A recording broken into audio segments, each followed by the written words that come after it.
Hello friend, if you see the AirPods are red flashlights, the AirPods are here. When we put the two AirPods in the charging case, you will see the AirPods unit is red flashlights. It means the two AirPods are not primary.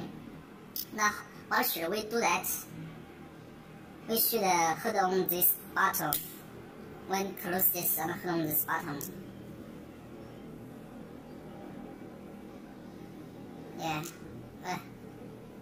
Wait a minute. You hold on this button.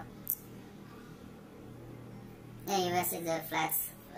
When the flags are flashing fast, and then you will see they are restart.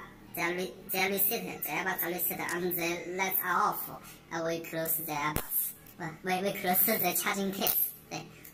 And wait about 3 minutes. We open the charging case and have a try.